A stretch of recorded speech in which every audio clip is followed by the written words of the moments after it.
బలరామకృష్ణ గారు. అధ్యక్ష ధన్యవాదాలు.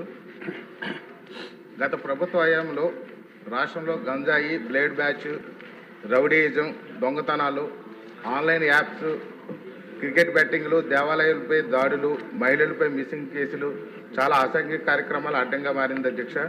ముఖ్యంగా చూస్తే స్కూల్స్, కాలేజెస్, యూనివర్సిటీతో సహా అన్ని చోట్ల గంజాయి అమ్మేవాళ్ళు ఉన్నారు.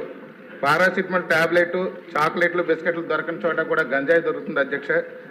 యువత అంతా కూడా నాశనం అయిపోతున్నారు, వాళ్ళ భవిష్యత్తు అంతా కూడా నాశనం అయిపోతుంది. ఇలాంటి వాటిపై ఎలాంటి చర్య తీసుకోబోతుంది? అదేవిధంగా చూస్తే బ్లేడ్ బ్యాచ్, రౌడీయిజం గత ప్రభుత్వ హయాంలో రాజానగరం నియోజకవర్గంలో బ్లేడ్ బ్యాచ్ అడ్డాగా చేసుకుని భూ కబ్జాలు, స్థల కబ్జాలు, రౌడీయిజం చేస్తూ ప్రజలను భయభ్రాంతులు చేయడం కూడా గురి జరిగింది.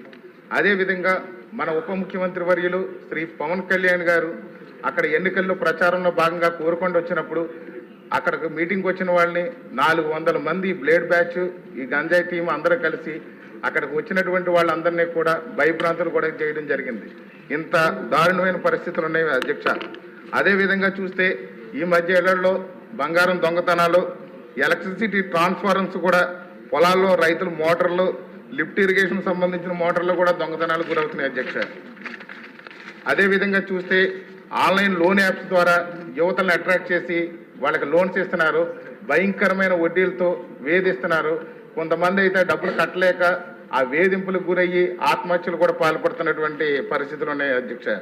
అదేవిధంగా చూస్తే క్రికెట్ బెట్టింగ్లు పెచ్చిమీరిపోయి ఈ క్రికెట్ బెట్టింగ్ల వల్ల యువత అంతా నాశనం అయిపోతున్నారు. తల్లిదండ్రులు అందరూ కూడా భయాందోళనకు గురవుతున్నారు అధ్యక్ష.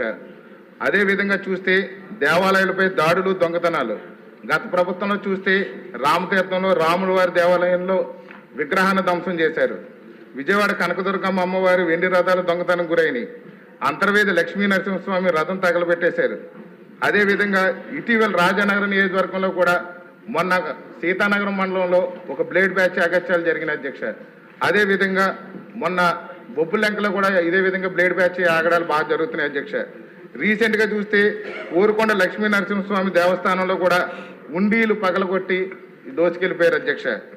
అదేవిధంగా గత ప్రభుత్వంలో వేలాది మంది అమ్మాయిలు మిస్సింగ్ అయ్యారు అధ్యక్ష. ఇప్పటికీ కూడా ఆచూకీ దొరకట్లేదు. ఇలాంటి నేరాలపై మన ప్రభుత్వం ఎలాంటి చర్యలు తీసుకోబోతుంది అనేది నా ప్రశ్న అధ్యక్ష. ధన్యవాదాలు.